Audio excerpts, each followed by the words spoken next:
আগের দিন যেখানে ব্লগটা আমি শেষ করেছি, আজ পার্ট 2 সেখান থেকে আমি স্টার্ট করছি। তো অনেকেই ইনবক্স করেছিল আমাকে যে পার্ট 2 কবে আসবে। আমি চেষ্টা করছিলাম আমি খুবই তাড়াতাড়ি দেওয়ার, বাট তাও আমার 3-4 দিন দেরি হয়ে গেল। কারণ সামনে যেহেতু পুজো চলে এসছে, আর পুজোর কেনাকাটা করার জন্য বাড়িতে 2-3 দিন ধরে ছিলাম না, ওই জন্য পার্ট 2টা দিতে পারছিলাম না। তো আজকে অ্যাট লাস্ট টাইম পেয়েছি তোমাদের সাথে শেয়ার করার। আর প্রচুর ব্লগও জমে যাচ্ছে, তোমাদের সাথে যে কবে শেয়ার করবো তা কে জানে, এত লেট হয়ে যাচ্ছে আমার আপলোড করতে। তো যাই হোক, আজকে চলে এসেছে পার্ট 2, আশা করি এটাও তোমাদের ভালো লাগবে। তো এখন খাওয়া দাওয়া কমপ্লিট করে আমি চলে যাচ্ছি বাবানের সাথে মেকআপ আর্টিস্টের বাড়ি, কারণ ওদের বাড়িতে গিয়ে আমি সাজবো বলেছিলাম। কারণ আমাদের বাড়িতে এতটাই ভিড় হয়ে গেছে, আমি আর বোন বাড়িতে সাজার আর টাইম পাবো না। তো এদিকে বাড়িতে দিশা যেসব ক্লিপিংস নিয়েছিল সেগুলো তোমাদের সাথে আমি আবার শেয়ার করে দিচ্ছি। বলো, বলে ভাত খেয়েছি আমি অনেকটা খেয়েছি, তাই চুষছে এরকম জল। মিষ্টি খাওনি, পায়েস খাওনি? তুই কি জিজ্ঞেস করছো? তুমি পায়েস খাওনি? হ্যাঁ, আমরা দিদির সাথে দেখা হয়েছে না তুই একদম সামনে চলে যা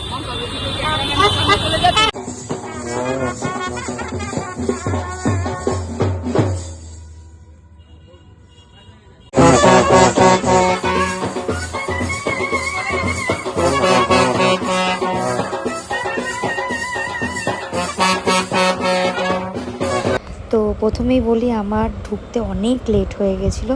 দিশা ওরা অনেক আগে চলে এসেছিলো, তাই ওর থেকে আমি কিছু কিছু ভিডিও ক্লিপস নিয়ে নিয়েছিলাম।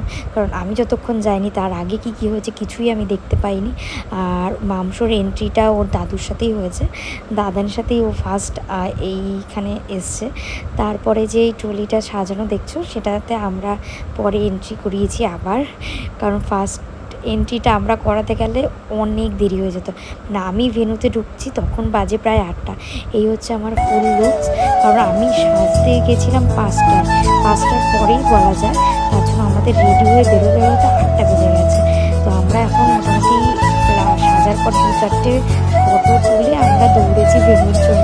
আর এখানে যেহেতু গণেশ পুজোর একদম শেষ দিন ছিল, মানে ভাসানের দিন, ওই জন্য এই জায়গাটা একটু জ্যামও ছিল। আমি, বোন, সিজিত আর হচ্ছে বাবান সবাই একসাথেই ভেন্যুতে এন্ট্রি করলাম। তো এতটাই লেট হয়ে গেছে, অনেক লোকজন চলে এসেছে, আমরা তাড়াহুড়ো করে জাস্ট ভিতরে ঢুকেছি। আর গিয়ে মাংস তো দেখছিলাম কান্নাকাটি করছিল, গিয়েই ফার্স্টে আগে ওকে খাইয়ে নিলাম। বাবার কাছে ছিল, তাও অনেকটাই বেটার ছিল। আর এখন হচ্ছে আমাদের এই এন্ট্রিটা, মানে যে এন্ট্রিটা হওয়ার কথা ছিল সেটা এখন হচ্ছে। বাট এই ভিডিওটা আমার কাছে খুব একটা নেই, আরও অনেক সুন্দর হয়েছে, পরে তোমাদের সাথে আমি সেগুলো শেয়ার করে দেবো। বাট ও এত কান্নাকাটি করেছে, আমি গিয়ে শুনলাম, মানে যেহেতু অনেক লোক দেখছে আর এত ভিড়, এত গ্যাদারিং, ওর জন্য প্রচুর কান্নাকাটি করেছে। আর সবাই যেহেতু আমাকে দেখতে পায়নি, সবাই এসে আমাকে জিজ্ঞাসা করছিল, মানে সব লোক এসে এক জায়গায় জড়ো হয়ে গেছিলো। একদিকে ওকে আমি খাওয়াচ্ছি, আরেকদিকে লোকজন এসে আমার সাথে কথা বলছে। মানে আমি সেই মুহূর্তে কোন দিকে যাবো বুঝে উঠতে পারছিলাম না। মানে হয় না, লেট হলে লেট হতেই থাকে।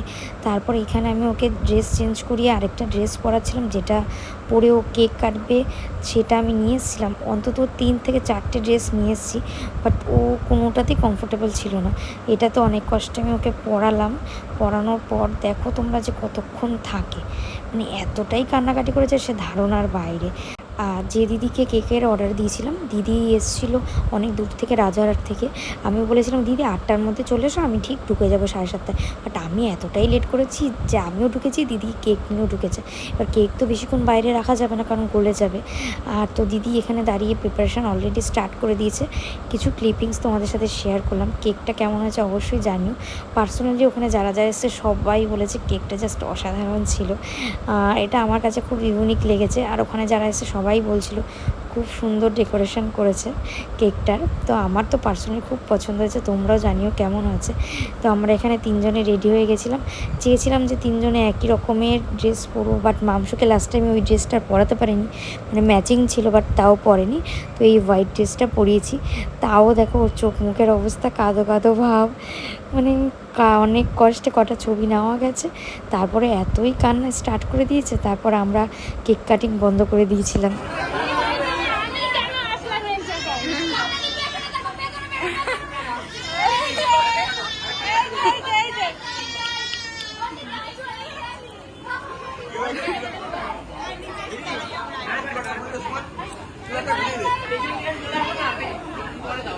আরে ওর দিকে তাকাচ্ছে আর কাঁদছে।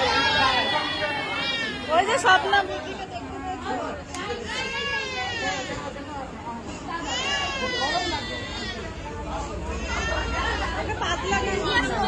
জামা টামা গুলো এখানে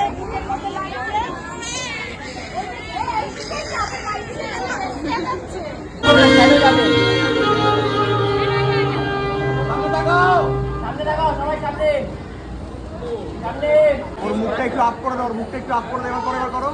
তারপরে ওকে ঠান্ডা করে আবার ড্রেস চেঞ্জ করে সেই পুরনো হোয়াইট কালার ড্রেসটা পরছে। সেদিনকে এত ভালো লেগেছে, ওটা পরেই ও ছিল পুরো টাইমটা ওটা পরেছিল। আমি যে আরও 2-3টে ড্রেস নিয়ে গেছি, আমি পরে ভাবছি ওগুলো কী করবো।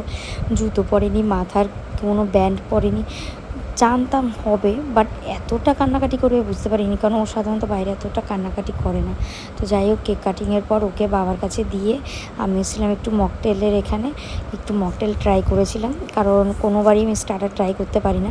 ভেতরে আরও স্টার্টার রয়েছে, বাট আমি জাস্ট একটু গরম লাগছে বলে মকটেলই নিয়ে নিয়েছিলাম।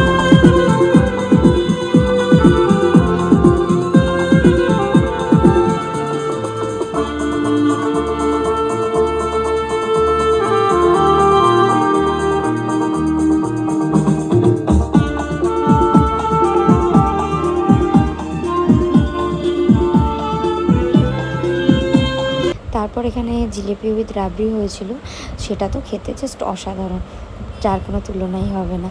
আর এখানে আমি আর ভাই কিছু একটু ভিডিও করে নিচ্ছিলাম। মা ওরা সব খেতে যাবে তাই বলছিল, তো কারণ অনেকটাই রাত হয়ে গেছে, অনেক টাইম চলে গেছে। তো বাবা ওখানে বসে আছে, সবাই বলছে এবার খেতে যাই। আর তাহলে তোমরা খেয়ে আসো। আর যা গরমের জন্য আরও বেশি হচ্ছিলো। আর এদিকে ভাই আবার ওকে আদর করছিলো, তাতেও বিরক্ত হচ্ছিলো। সেদিনকে কারোর কোলে ওর ঠিকভাবে থাকতে চাইছিল না। আর এখানে আমাদের যে ফটোগুলো ছিল সেটা বড় এলইডি স্ক্রিনে চালানো হয়েছে। এলইডি স্ক্রিনে বেশ ভালো লাগছিলো ছবিগুলো দেখতে। আর এখানে যে ওকে দেখাশোনা করে স্বপ্নাদি, ওর মেয়ের কাছেও দেখছি মাংস খুব ভালোই ছিল।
আমাদের কোনো অনুষ্ঠান হবে তাতে নাচানাচি হবে না, সেটা হওয়াটা ইম্পসিবল।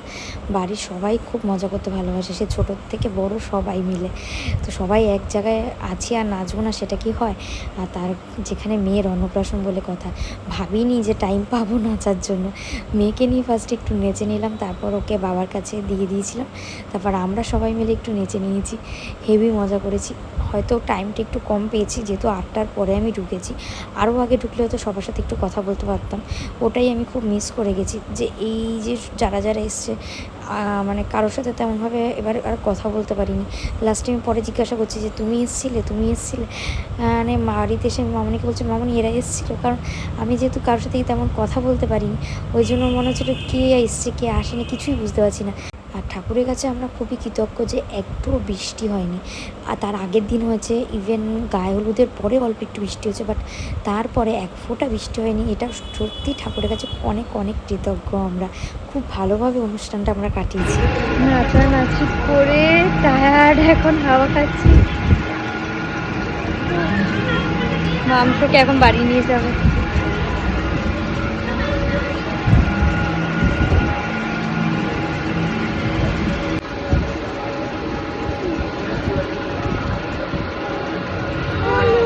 যাও দাদুনের কাছে।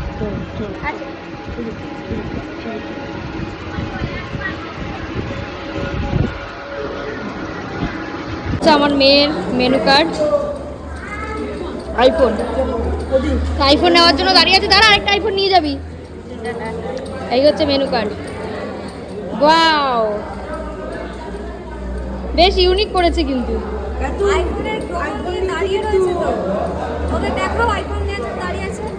দেখিয়েছি, এই যে কটা কালেক্ট করেছিস? অনেকগুলো কালেক্ট হয়ে গেছে। হাতে দুটো। তুই তো হেভি বড় লোক হয়ে গেছিস। আচ্ছা, লেখা আছে 28শে আগস্ট 2025 বৃহস্পতিবার সন্ধ্যায় অবশ্যই আসবেন কিন্তু, অবশ্যই। আচ্ছা, মেনু কি কি? Fish kachori, chana masala, chicken drumstick, salad, mutton biryani, chicken দো পেঁয়াজি, কি কন্ডিমেন্ট, পাঁপড়, পায়েস, চাটনি, রাজভোগ, সিমই, কালাকাঁদ, পাঁচ স্টল। দারুণ। সবাই মিলে খেতে বসে গেছি, তো খাবার তেমন একটা ভিডিও আর করিনি, এতটাই এনার্জি লস হয়ে গেছে।